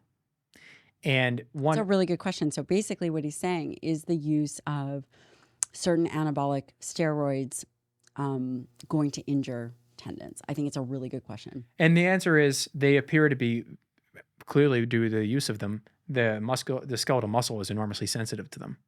But does it need to be testosterone specifically to help tendons? And that's one of the great questions. So let's say somebody starts on an anabolic steroid regimen and they're drastically increasing their muscle size. Well, the athletic adaptation curve does not change. You might retain more muscle, have less catabolic effect. You might get more week over week training benefits, but you still need time for the soft tissues to accommodate. So it's one of those unfortunate things that plagues people is bicep tendon ruptures, pec tendon ruptures. That's what we see a lot of time in the gym. And so it's something important to think about. Does it need to be testosterone specifically, or or can it be something else? From the literature that I was reading, it seems like it needs to be testosterone specifically. So both estrogen and testosterone play some protective element. And therefore, another question is, in individuals who are taking synthetics, who are on aromatase inhibitors, are they doing themselves some degree of a disservice? Are they throttling down estrogen so much so that it's not beneficial?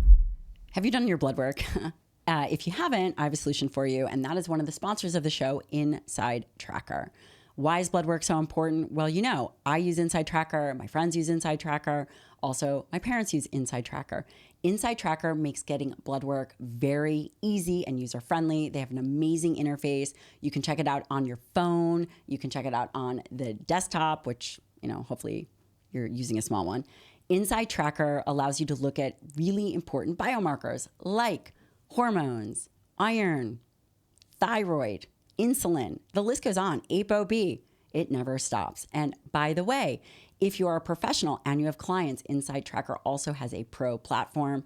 Amazing. I really feel that Inside Tracker has revolutionized healthcare. And listen, blood work can be expensive, but it doesn't have to be. Inside Tracker is offering my listeners 10% off anything in the store, anything as it relates to subscriptions, 10% off.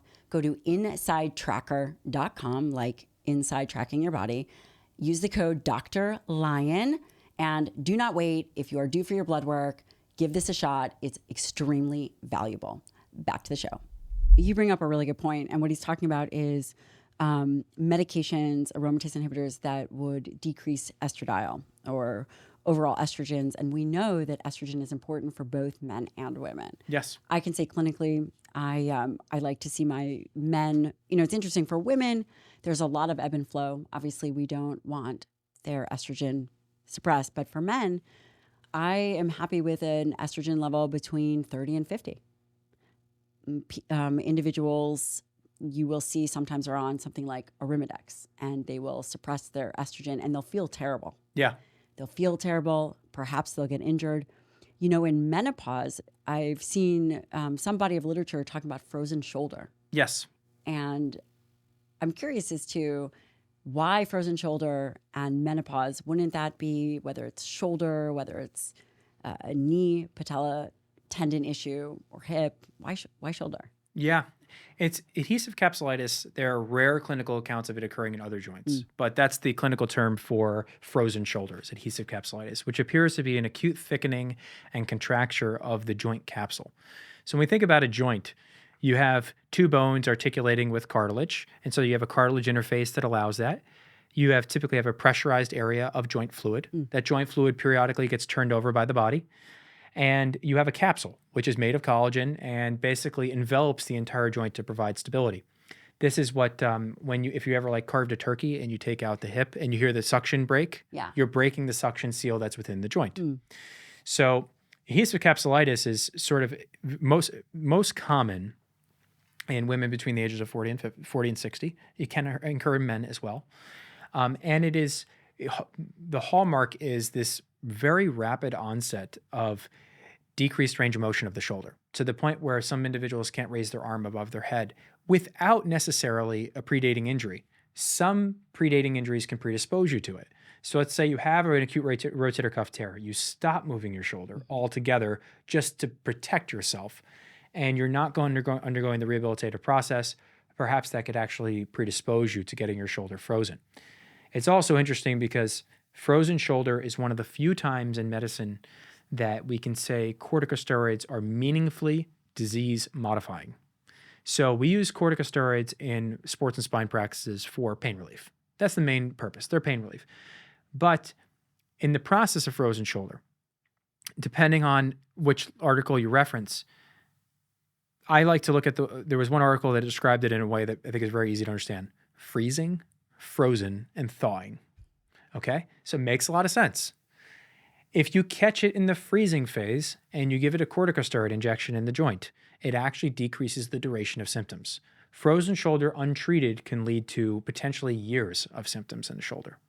So the question is the absence of estrogen and the increasing rise of the precursors LH and FSH that are present in the state of menopause, are these things predisposing to that? Because we also see it in premenopausal women as well. So it's tough to tell, but we know some risk factors for frozen shoulder. One of them is obesity. One of them is diabetes. And then the other one is perhaps a lot of these perimenopausal females you're seeing. So tough condition to treat. But yeah. And these are all really important conversations, because if we just focus on muscle and we miss tendons, then when people get injured, I hate to say it, it's not an if, but it is a when. At some point, if you are pushing yourself or sedentary and then getting back into plan, you're going to get hurt. Yeah. And I would also say, arguably, it's not always the muscle. It's probably the tendon first. Yeah. And then it is. And it's interesting too. Tendons degenerate at a speed that's quite rapid. So if you stop using it, so I was thinking when I learned about this, it's very slow on, right? So it's 6 to 9 months for accommodation in tendon for the on phase, but it can be a relatively fast off. So depending on the degree of immobilization post-injury, is a potential that your tendon could be the weakest element coming back. So injuries will find their weakest element. Your aberrant biomechanics, whatever it is, you're going to find the weakest element in the chain. That's how a lot of times we diagnose pediatric injuries with tendon. So in pediatrics, the bone is weaker than the tendon. The bone is weaker than the tendon. Yeah, in a majority of circumstances. So you'll see this interesting convergence of pediatrics and geriatrics, where because bones are weak, relatively weak, relative to tendons and muscles in both segments of that population. So if you have, say, an osteoporotic person and they go and they trip and they catch themselves and they avulse their hamstring right off of their ischiotuberosity on the bottom of their pelvis. It happens. I know. I did it, but not for that reason. Yeah. Sorry. So terrible. Tough to treat. Now, same thing goes for when we have kids. We will find bone fragments, something called a traction apophysitis, which is like your Osgood's. You see somebody's knee who has a little bit of a lump on it. Basically, the tendon was pulling on the bone. The extensor mechanism of the knee was overloaded. And because the tendon was stronger than bone, it convinced the bone to do what it wanted, which was pulled the bone more towards it. Now, we'll see that to some extent in the population in between. So if you have a long-standing Achilles problem, but it's Achilles tendinopathy, or you just overloaded your Achilles, you will see the actual attachment point, the bone changes form. It's as if the tendon is pulling the bone up, and actually, because bone is constantly remodeling. Interesting. Yeah. So x-rays, despite the fact that tendon is a soft tissue problem. So you wouldn't see a tendon on x-ray? You would not see the discrete, you're not going to evaluate it to the same extent. So as the listener is thinking, well, how do I know if I have a tendinopathy? Should I go get an x-ray? You would not go get an x-ray. I would get an x-ray only to look at the other elements of it. But MRI and ultrasound are superior for tendon imaging. So MRI has a very good degree of resolution and a very high degree of penetrance. So the benefit of MRI is we can see to the level of the bone and beyond. Ultrasound will stop at the bone. So very high resolution, in some instances higher than MRI. And so I will find commonly on someone's in a shoulder, I'll find little what are called interstitial tears in the middle of the tendon that were not visualized on the MRI because the MRI takes certain cuts. The other benefit of ultrasound is dynamic. So I can actually put the probe on somebody, have them move their shoulder around. And if I'm going to make the clinical diagnosis of you have shoulder impingement, I can prove it. And I can see, is this something where you're acutely catching your shoulder under a structure? That's going to help me formulate a therapeutic exercise routine for this person. On the topic of, not if, it's when, it's a tough pill to swallow. I know, and I hate to say it. I hate to say it as well because I do believe I'm one of those people. It's like in the ideal circumstance, could we avoid it? Yes, if you didn't do anything, you absolutely could avoid. But in that case, you're going to be on a freight train towards a bad state of health.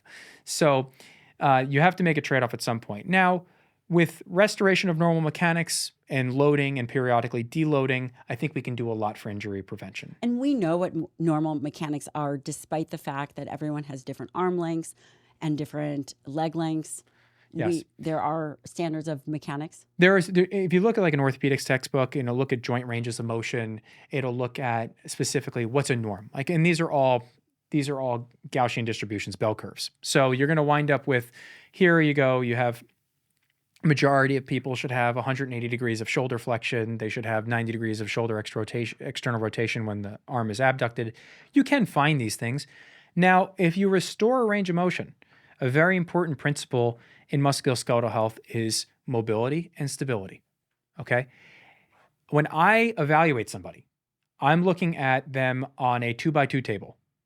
Are you weak? Are you strong? And we're talking about a specific element of the mechanics, not generalized. For example, raise your arm up. Yeah. Right? Is this strong? Can you push it against? Exactly. And what I like to look at is, say I'm examining somebody's hip and I'm going to isolate one of their gluteal muscles with a specific range. Are you weak in that muscle? So I like to look at weak versus strong and mobile versus stiff. Weak versus strong, mobile versus stiff. Yeah. So to give you an instance, for instance, of who kind of fits in each category. So for our elderly patients who have unfortunately accommodated a lot of time and wear, they are most often stiff and weak. So joint ranges of motion decrease with time. You get calcification of soft tissues. Your joint capsules harden a little bit. You stop moving them as much. So it's natural to see a normal decreased range of motion as we age. So now if you pair that with inactivity, if you pair that with somebody who's not engaging in a lot of resistance training, it'll be paired with weakness, so stiff and weak. Because you hear a lot about that people are very hypermobile. Yes. And it's interesting to hear, but as they age, that they would stiffen. Yeah, just about everybody stiffens to some degree as you age, and just about everybody's more mobile when they're younger. Now, there's obviously variations within that depending on what modifiable behaviors you engage in. Now, let's take, for instance, the hypermobile patients. So hypermobility does come. It's not always a dedicated Ehlers-Danlos diagnosis. We have something called the Beighton score. You should mention Ehlers-Danlos because I do have a few patients with it. People are very curious about that, just as we're talking about mobility, because there's probably a spectrum of it that's much more common than individuals recognize, and it could predispose people to injury and other things. So there is a good evidence-based score. It's called the Beighton score that can actually be performed in the office to test for hypermobility. What we look at is, can you bend down to the floor, touch your palms on the floor? Can you bend your pinky back and then greater than 90 degrees? Everyone's going to be trying it. Yeah. Go ahead, Mia. Yeah. So there's other tests within it, but there is a spectrum of hypermobility, and it's likely due to genetic determinants of collagen. And so when we think about it's not treatable, correct? To the degree, yeah. So it can be treatable modifiable with exercises, and I'll explain that in a moment. Wonderful. But these are relative, not absolutes. So your mobile and weak patients are most commonly hypermobile. The Mobile and weak. Yeah, so Okay. on the 2x2, stiff and weak is elderly, you're mobile and weak or hypermobile. Now, stiff and strong or stiffer and strong is like an offensive lineman. If you examine an offensive lineman's hips, they're not going to rotate a whole bunch, but they're as strong as heck and they could put the power down. So that's stiff and strong. Stiff and strong is not a bad place to be. Then you're mobile and strong. Those are your Michael Jordans. Those are the people. Mobile and strong. That's the grail. So if you can, for every bit of mobility that you gain, you have to be stable. So range of motion, if I just stretch myself into a range of motion, but I don't know how to activate muscles to protect my body in that range of motion, it's just range of motion for range of motion's sake. Not all mobility is uniformly beneficial, in my opinion.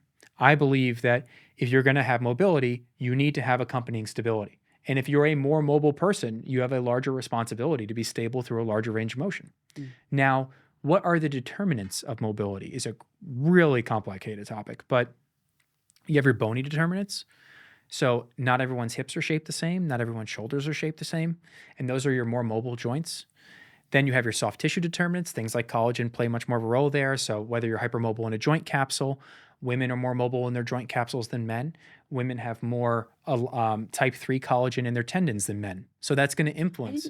I didn't know that. Yeah. Just broadly speaking. Okay. Broadly speaking. So these are some determinants that are going to predict some of the soft tissue extensibility.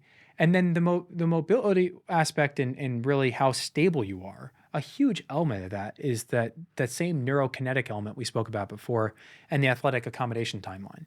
So if you can be stable and you know what muscle to contract in what position, mobility is fine. But for instance, I would prefer for a lot of patients to be in a narrower range of motion, but much more stable through it than as opposed to having just a very large range of motion. If you think about the ranges of motion that we need to accomplish your day-to-day life, you need to be able to do a good hip hinge, you need to be able to do a good squat, you need to be able to rotate, and you need to make sure that you're producing enough body tension that's centralized in your core to mitigate injury in those circumstances. You don't have to be an elite contortionist to achieve everyday life. And that's why the concept of stretching is a very interesting conversation to have. What we're achieving with stretching is a very interesting conversation to have. Should we do it? This is going to bring me to the yes or no section. Oh, dear. Okay. So you're not going to like this because you're very academic, but you can only answer yes or no. Okay. Pilates. Yes. Steroid injections. Yes. Zone 2. Sure. We've never had a guest answer sure, ever. I think it's beneficial. I think the question the question is the dose, the type, see, this is very difficult for people. This is why I'm not on the Hill. Okay, if I wanted yes or no's, I'd be a politician. Fair. Yoga. Whoa. Yeah, I love this section of the podcast. Yeah. Is that a yes or no? I'm not no, and I'm not yes. I'm going to bow out of that one. I'm going to use my Fifth Amendment on that one. This then leads me to stretching. Stretching can be beneficial. Okay. So it's not uniformly beneficial. The question is what you're trying to achieve with it. Let's talk about protein, specifically First Form's natural whey protein, Formula 1. People ask me all the time what kind of protein powder I use, what kind of protein powder I recommend. Formula 1 makes many different kinds of protein powders, different flavors. A natural one, you pick it. It mixes amazing. It makes it extremely easy to get your protein in. And really, it's a whey protein isolate. So you're getting the majority of your calories from protein in this shake. Tastes great, super easy to travel with, great breakfast, dinner, maybe even lunch, whatever you need. It's got you covered, and it has all the amino acids necessary, will help improve body composition, muscle mass, all the things that protein does. And by the way, when do you need protein? Well, you need it every day. And that's why I love First Form's protein powder, their Formula 1. Go to firstform.com/Dr. Lyon. That's firstform.com/Dr. Lyon. Now then, let's talk about, so Matt loves having the yes or no because it obviously no answer is typically yes or no. Yeah. But stretching. Tell us about should we be stretching before activity? Should we be stretching after? Because I ran out of the gym yesterday because my sister said, we trained with Carlos Mata, he's my coach, and my sister said, we are done working out, but we should stretch. I'm like, for what are we stretching? Why are we doing this? And then I said, I'm going to talk to Dr. Gerard because I think you're wrong. We probably don't need to stretch after we work out.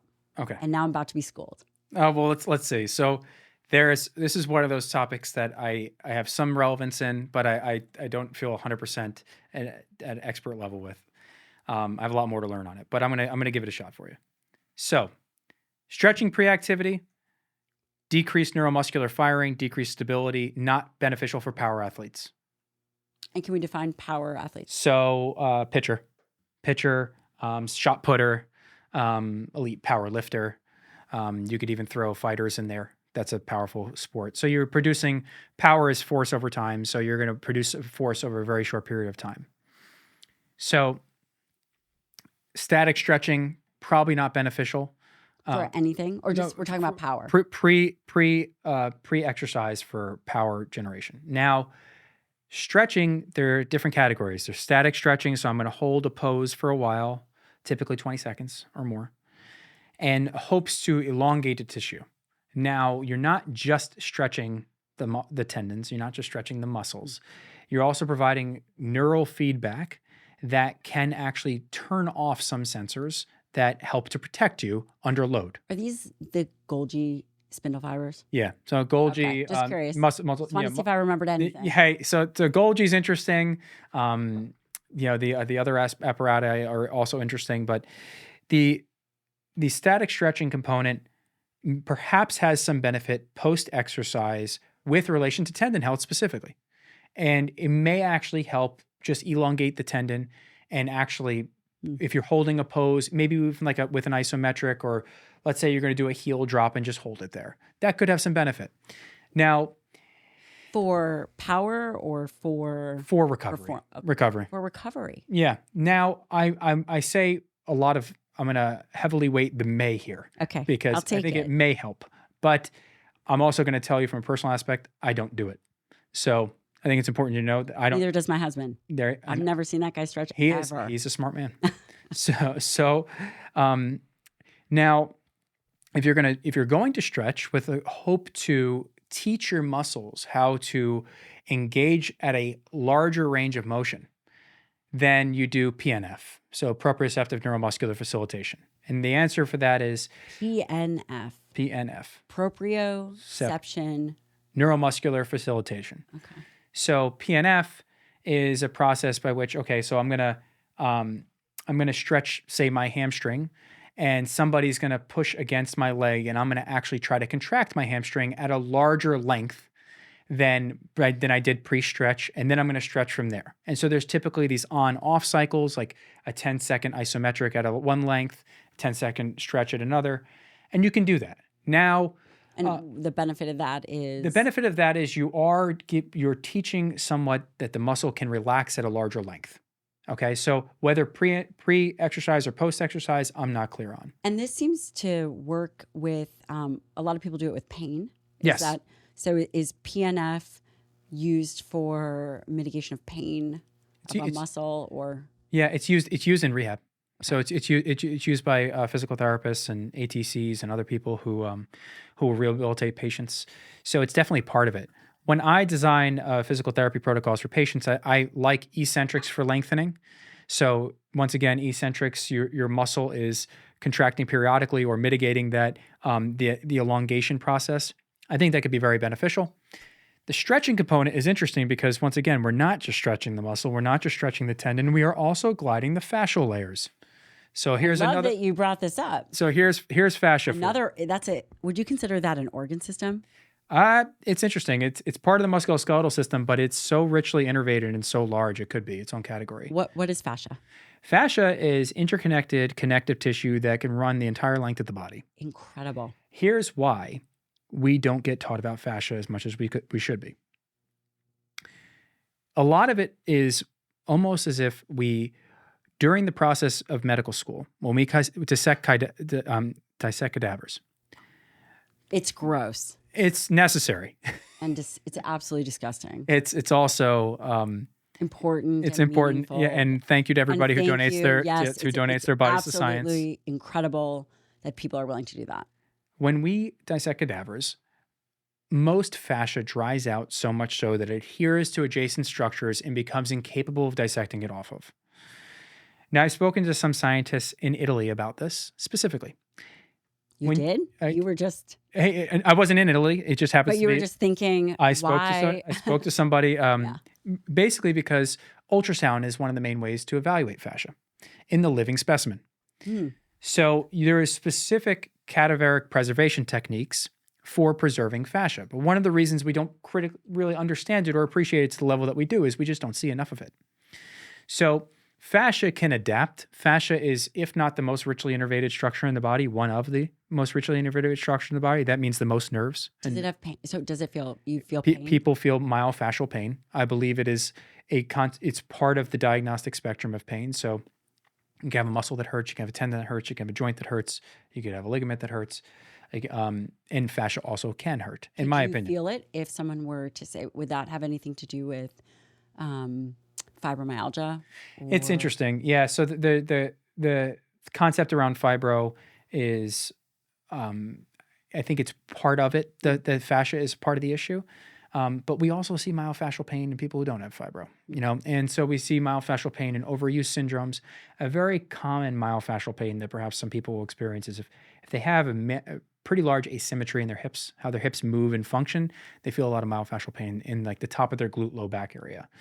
Now, it's tough to discern, and I spend my job doing this every day, discerning what the main pain generator is and then describing how we can appropriately rehabilitate it and treat that pain.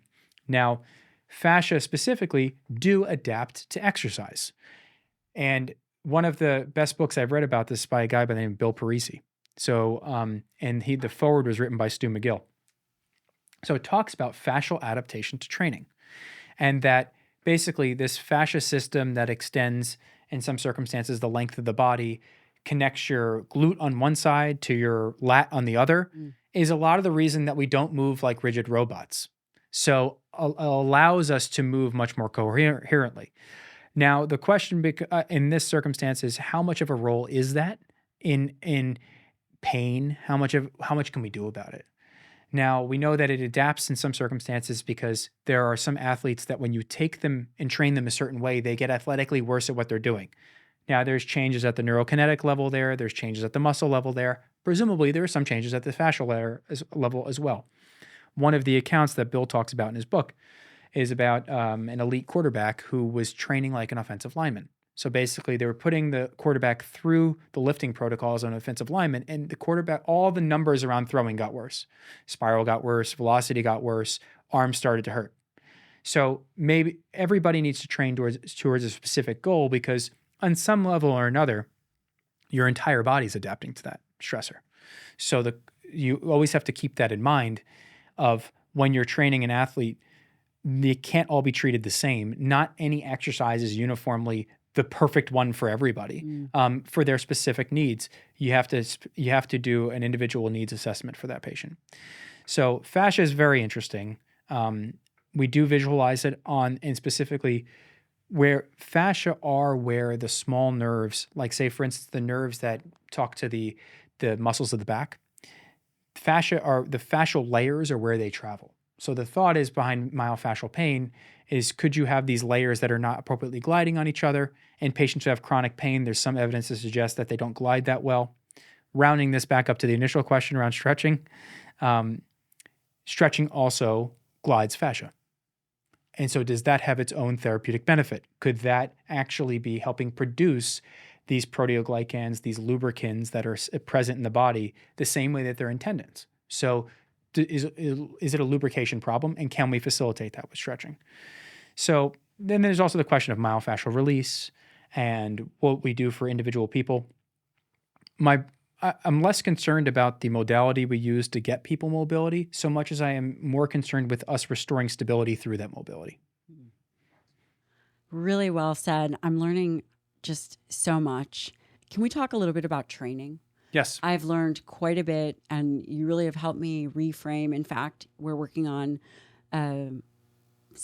I'm working on a second book proposal, and I'm hoping you will be so gracious as to impart some of your wisdom in part of that process. And I've learned a lot about thinking about how we train. The current paradigm, the current narrative is all about zone 2. Mm-hmm. It is that zone 2 is where we need to focus. And then we have other groups that we talk about resistance training, do it 3 to 4 days a week. And understandably so. There's only so many ways that we can make global recommendations. Yes. That being said, I would love your take about, you and I have spoken about minimal amount of movements, exercise, kettlebells, more effective ways to utilize our body. I'm just going to leave that for you to take it wherever that you'd like to. Sure. So the concept of zone 2 is an interesting one. I think that a lot of the excitement around it is that it's helping to promote mitochondrial function, and that mitochondrial function appears to be absolutely essential as we age. And can we improve mitochondrial function to decrease things like insulin resistance, improve metabolic health, improve our athletic performance? And the concept there, it's interesting to see how, depending on what you look at, these different terms that describe similar phenomena. So submax VO2 training, zone 2, moderate intensity continuous training. I did a presentation a while back, specifically as it regarded patients who were recently diagnosed with cancer, undergoing cancer treatment, or finished cancer treatment, and what exercise recommendations we could make for them, because their VO2 max and muscle mass help predict how they do. And we know that. Quality of life, mortality, morbidity, the more fit you are from a cardiorespiratory and muscular aspect, the better you will do with treatments. So how can we help people? And so the question was in the presentation, should we be engaging in high intensity interval training or moderate intensity continuous training? And the answer is, of course, both can be helpful. Per unit time, high intensity training might be more beneficial to jack your VO2 max upwards. But what are we really thinking about with VO2 max? One is, if we're going to test VO2 max in somebody, they should be familiar with the movement of which we are testing them. It's not fair to say somebody has a suboptimal VO2 max, but it's their first time doing a certain athletic activity. They're never going to be. You're going to be gassed if I'm a marathon runner. If you throw me into a boxing ring, I'm going to be gassed in 2 rounds. Because you might be amazing, but no, a normal person. Yeah, but the truth is, I would be gassed, and it's because I'm not familiar with the movements. Is the way that I should be. So it's important. That's an important caveat. Don't get down on yourself if your VO2 max is not where you think it should be because you did some modified Bruce protocol in a gym. It might not be where it should be because you don't have a familiarity with the movement. If you're on a bike, there are so many determinants of how your performance on a bike. Absolutely. Your positioning, your familiarity with it, what muscles you're activating, your shoe angle with the actual pedal.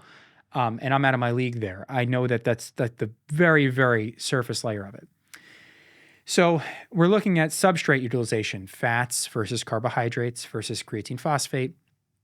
And we're looking at what can be done to maximize fat oxidation. So this concept around zone 2, as I understand it, is fat max. Like, we're trying to maximally use fat for fuel while we exercise to teach our mitochondria to metabolize fat more readily to decrease insulin resistance. That's what makes sense to me, at least. Now, with high intensity interval training, I think the downside of zone 2 is time. Yeah. I think that's it. And you have 2 children and a beautiful wife and a full practice. Yes, and time is tough. So I don't engage in a ton of zone 2 myself. If I had more time in the week, perhaps I would. But then high intensity interval training appears to be as beneficial for VO2 max as the zone 2, but you're training it 2 different ways.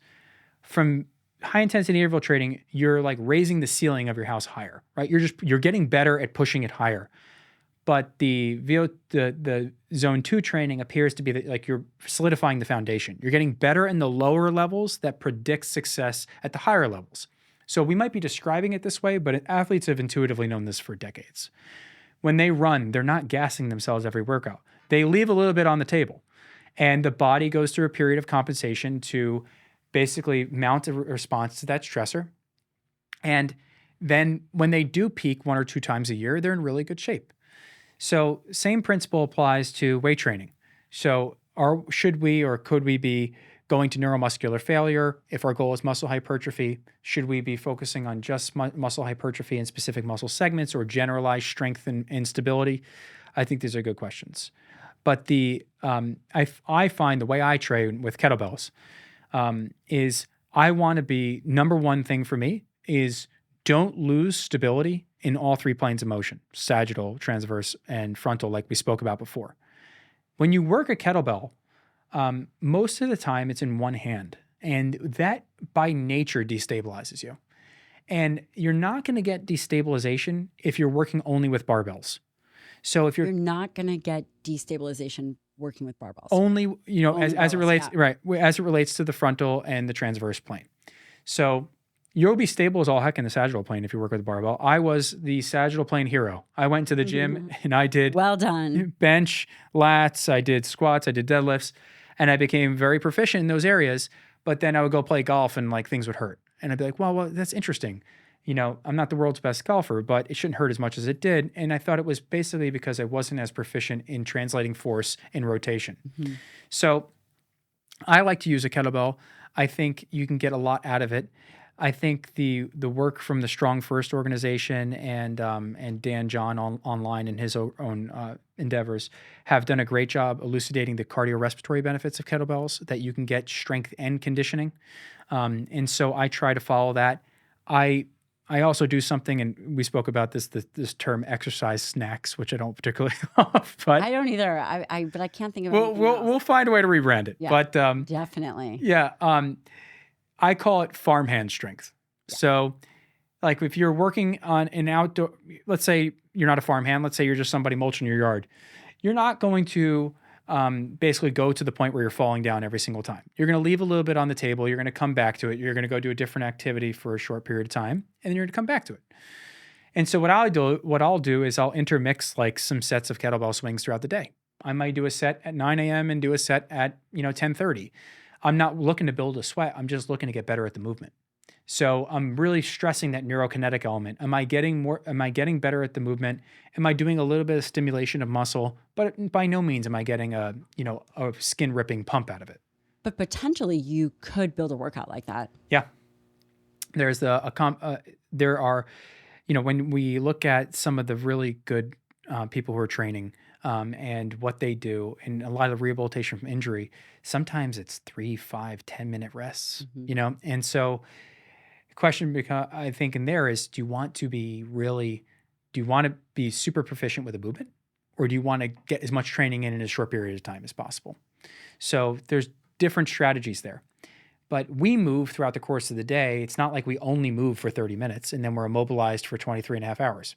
So the concept of going to the gym, I think, is something that needs some work, where we think about going to the gym, we dedicate time, but should we be interspersing movement throughout the day? I think some people, fortunately in their jobs, can do that, and some people unfortunately can't do that. But I I saw you both do a set of push-ups before. That's its own little stimulant prior to the podcast. That's our pre-game push-up. There you go. We do a podcast ritual. Now, is that not helpful because you only did one set? No, of course it's helpful. Set. You didn't know that we're doing some after this? Well, I'm happy to do them. But you did one set in isolation, and you benefited from not overloading your tissues. You benefited from a short-term increase in your heart rate. You learned how to become a better push-upper, and that has something to do with it too. So I think coming back to the concept around zone 2, it's, if you were to train, I think the probably what makes sense from a metabolic corollary with weight training is like, if you're going to neuromuscular failure, your muscles are on fire, you're not in zone 2, right? I think we can comfortably say that, right? Yes. So you're probably in zone 5 or 4 or 5. So you're really getting there. Now, if you train and you say you do 10 repetitions of something explosively, and then you wait a couple minutes and do it again, could you still be in zone 2? And that's this concept that has come up called anti-glycolytic training, which is a way to build endurance and strength, which has been subject to my own personal fascination. I'm not in a position where I could speak from an educated perspective on it. A lot of the literature behind it is in Russian. So I can't read it. Get learning. But I read Pavel's work, and Pavel does a great job with that. And I've recently read a couple of his books, and I think it's something I've experimented with, the same way that we might all experiment with zone 2 or a HIIT training or powerlifting or whatever it might be. I think one of the benefits to my patients is that I've gone through the process of experimenting a lot with this. I played baseball and football. I was a personal trainer. I did a good bit of just, casual powerlifting. I tried to be, a crappy bodybuilder for a period of time, and I wasn't great at it. But and then on top of that, I might not be running a marathon like Shane in a couple of weeks, but I did run a half. And you learn so much going through those individual experiences. So I try to maintain a radical open-mindedness about what could be helpful, and try it myself if I can. And that's really valuable. A physician that sees patients and also walks the walk and experiences it. And I do think that you bring a very unique perspective. In your practice, how do you incorporate some of these things? So you practice in, where are you in practice right now? I'm in Florham Park, New Jersey. I work for Summit Health. Okay. And people could make an appointment with you if they would like to. So let me just tell you guys something. Every guest is incredibly vetted before they come on the podcast. I have so much respect for Dr. Gerard. I send patients to him. If you are in the area, if you are not, he is definitely worth the trip. I would love to hear a little bit about what makes your practice different, unique. We've heard a lot about your philosophy and how you think about things from both a biomechanical aspect. I know where you sit from a nutritional aspect, but also you're fellowship trained. Yes. I'd love for you to expound upon your training and just your individual practice. So my practice is a sports and spine practice. I did a sports and spine fellowship at the Hospital for Special Surgery. Which, by the way, is one of the best in the country, if not one of the best places in the world. Yeah, it's a great place to train, a great place to be. I think the very important take home for anybody who's listening, outside of me kind of speaking about myself for a moment, is if you can find mentors that are really good for you, really pursue their mentorship. Yes. That's how you and I have developed this relationship. I have a mentor almost at every different phase of the career. So I kind of have mentors that are closer to me in age. I have mid-career people. I have later stage career people. And I also have mentors who are non-clinical or not even doctors, who are people in different fields. Getting their perspective has been so important. And anything that I do is the great fortune of having a great family and a great upbringing and great wife and kids at home and parents and brother and friends. So I'm fortunate that every day I go to work, I feel like I bring the best version of myself because I have a great backing. Amazing. Now, from my perspective, for my practice focuses heavily on the biomechanical determinants of pain. And when a patient comes in, let's say I see a back pain patient, it's less difficult to make the diagnosis of a pinched nerve in the back from a herniated disc and more difficult to discern why the disc herniated and to unravel in a relatively short time frame what determinants in that person's life or in their training predispose them to that injury, and how are those things going to be encumbrances to them getting better in the future. So that takes some refining, and I've gotten better at it with time, but every day we try to build a little bit, and I try to find what is motivating this person, what are your goals? And I ask every patient, what are your goals for this visit? Some people just want clarity of diagnosis. Well, the first thing we need to do beyond anything else is clarity of diagnosis. From a biomechanical element and from a tissue layer element. Do you have a herniated disc? Yes. Why? Repetitive flexion movements without appropriate lumbar stabilization, insufficient hip mobility, and then they didn't have the appropriate brace from the obliques. That's a good starting point. Now let's use this inflection point of injury and let's build you back to a point of anti-fragility. So the concept of anti-fragility is one that I borrowed from Nassim Taleb's book, which is one of 4 books in the Incerto, which are very difficult and fun to read. Very thick book. Yes, very thick. They're books about everything. If you ask me what they're about everything. But this concept of anti-fragility is actually a concept that is exhibited in muscle and tendon and bone, which is you provide a stressor to a structure, it doesn't break, but in time, if the stressor is adequate, the structure can actually get stronger. So I branded myself Anti-Fragile MD because I love that concept. That's the essence of my practice. Can we use stressors rather than hurting you and disabling you to make you stronger? Yes, sir. Well said. And I know that's you too. So I look at can we get people from a point of injury to back to a state of athleticism? And what are the goals? Do you want to be on the ground playing with your grandkids? Are you somebody who's going to run a marathon in a couple weeks? And we kind of look at all these things and the variety of treatments that I can offer. And when there is an evidence base to draw from, we will draw from that evidence base. If there's no evidence base to draw from an area, we'll extrapolate based upon the knowledge of my biological foundations. So, but my practice is a sports and spine practice. So I see a lot of hip pain, back pain, shoulder pain, neck pain, to a limited extent elbow, and then of course knee, and some ankle foot as well. And the three or four main conditions I treat are specifically low back pain, tendinopathies around the body, and then a lot of neck pain. And you'll find that patients who have low back pain have tendinopathic problems as well. And you'll find in shoulder, it's just a whole sling.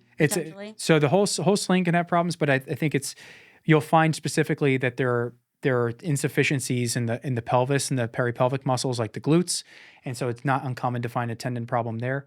So I like to uncover what the root cause is, and that's really what gets me out of bed every morning is root cause diagnoses. And then if your diagnosis is accurate and you can correlate it with the diagnostic testing we have, X-rays, MRIs, ultrasounds, et cetera, and it matches up with a good physical exam, well, now we have a clarity of diagnosis. Then the treatment, everything we provide from a treatment aspect thereout is much more beneficial.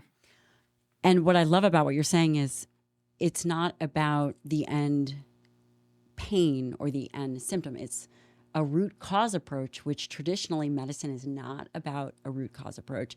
And that's what I think what makes you and your practice so exceptional is that what is at the foundation so that you can get people better. Where do you see the field going?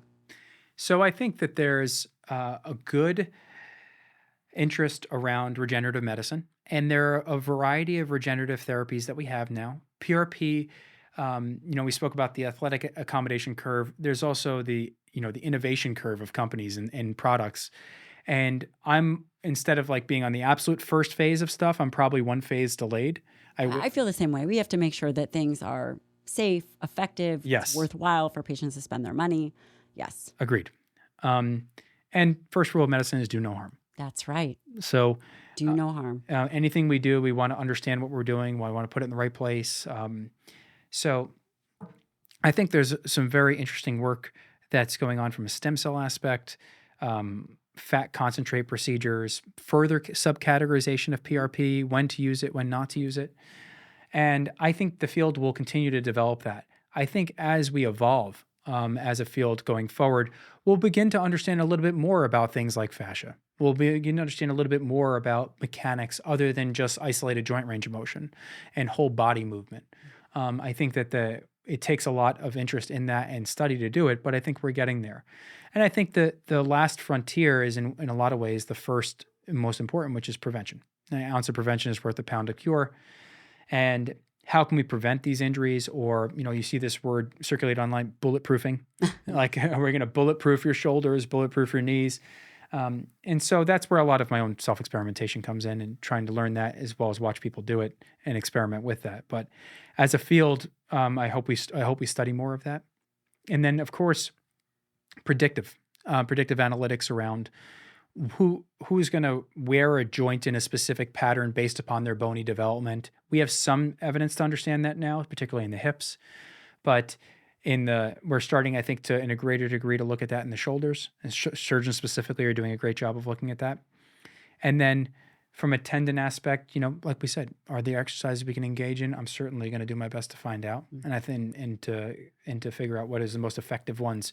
I think that the question becomes minimally effective dose of everything. Yes, of training, medication. Yes, how much is too much, and are we overtraining tissues, and that's why we're seeing so many musculoskeletal problems, or are we just inefficiently training? And is it because we just don't know how to do it? If you can restore, quote unquote, normal mechanics, it varies from person to person, but if you can restore normal mechanics, a lot of things get better. And I think what we're seeing now is people like yourself are doing a great job of highlighting, well, we need power, we need muscle mass, we need cardiorespiratory potential. What movements can get all of those in a minimal dose of time, because we're all busy. And then what nutrition can empower those goals and what sleep, determinants can help us. So I love how holistically you look at everything, because you can't look at one thing in isolation. The body is not an isolation. Everything works. Everything works together. And it's funny, we have this concept of organ systems and things like this. And it's when you look at the musculoskeletal system, it's like, well, B cells are present in chronic tendinopathy. Does that mean it's now part of the immune system? Right. They all work together. They're all constantly connected and communicating with one another to generate our homeostasis. So hopefully we understand more about the aging process, what we can do in the prime years to arm ourselves to that, and then what activities we can really get people back to as they age and age gracefully. Dr. Gerard D'Onofrio, thank you so much for spending time with us. You are a wealth of knowledge. I've just been very impressed with you over the years, and you continue to impress me. Thanks for having me on. Where can people find you? So I'm on Instagram as Anti-fragility.